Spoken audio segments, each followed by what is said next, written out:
અંબાલાલ પટેલની મોટી આગાહી, આ તારીખથી ગુજરાતમાં તૂટી પડશે ધોધમાર વરસાદ।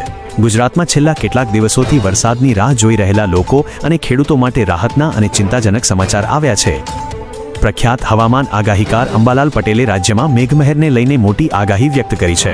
તેમના જણાવ્યા અનુસાર 22 જુલાઈ આસપાસ એક મજબૂત હવામાન સિસ્ટમ સક્રિય થઈને ગુજરાત તરફ આગળ વધી રહી છે, જેના કારણે રાજ્યના વિવિધ ભાગોમાં વરસાદનું જોર ભારે પ્રમાણમાં વધશે। 24-26 જુલાઈ ઉત્તર અને મધ્ય ગુજરાતમાં ભારેથી અતિભારે વરસાદ। અંબાલાલ પટેલના અનુમાન મુજબ 24, 25 અને 26 જુલાઈ દરમિયાન રાજ્યમાં વરસાદનું જોર સૌથી વધુ જોવા મળશે। દક્ષિણ ગુજરાતમાં 8 ઇંચથી વધુ વરસાદની શક્યતા। દક્ષિણ ગુજરાત માટે અંબાલાલ પટેલે અત્યંત ભારે વરસાદનો વર્તારો આપ્યો છે। કેટલાક વિસ્તારોમાં મહત્તમ 8 ઇંચ કે તેથી વધુ વરસાદ ખાબકી શકે છે। સતત અને ભારે વરસાદના કારણે નીચાણવાળા વિસ્તારોમાં પાણી ભરાવાની પૂરેપૂરી શક્યતા છે। સૌરાષ્ટ્ર અને કચ્છના વિસ્તારો જેવા કે રાજકોટ, સુરેન્દ્રનગર અને મોરબીમાં હળવાથી ભારે વરસાદી ઝાપટા પડે તેવી શક્યતા છે। ઉત્તર ગુજરાત, મહેસાણા, સાબરકાંઠા અને અરવલ્લી જેવા જિલ્લાઓમાં 3 ઇંચ કે તેથી વધુ વરસાદ નોંધાઈ શકે છે।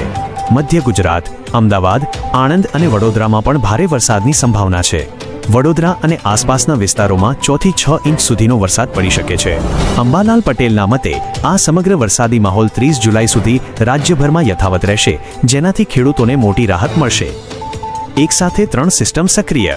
હવામાન વિભાગના વૈજ્ઞાનિક પ્રદીપ શર્માના જણાવ્યા મુજબ હાલમાં એક સાથે 3 સિસ્ટમ સક્રિય થવાથી વરસાદી માહોલ જામ્યો છે। સાયક્લોનિક સર્ક્યુલેશન દક્ષિણ પશ્ચિમ રાજસ્થાન પર દરિયાઈ સપાટીથી 3 પોઈન્ટ પહેલી 4.5 કિમીની ઊંચાઈએ સર્જાયેલું છે। મોન્સૂન ટ્રફ રાજસ્થાનના ગંગાનગરથી ઉત્તર પૂર્વ બંગાળની ખાડી સુધી લંબાયેલું છે। અરબી સમુદ્ર સુધીનો ટ્રફ, બંગાળની ખાડીમાં બનેલી નવી સિસ્ટમનો ટ્રફ દક્ષિણ છત્તીસગઢ, મહારાષ્ટ્ર અને દક્ષિણ ગુજરાત થઈ ઉત્તર પૂર્વ અરબી સમુદ્ર સુધી વિસ્તરેલો છે।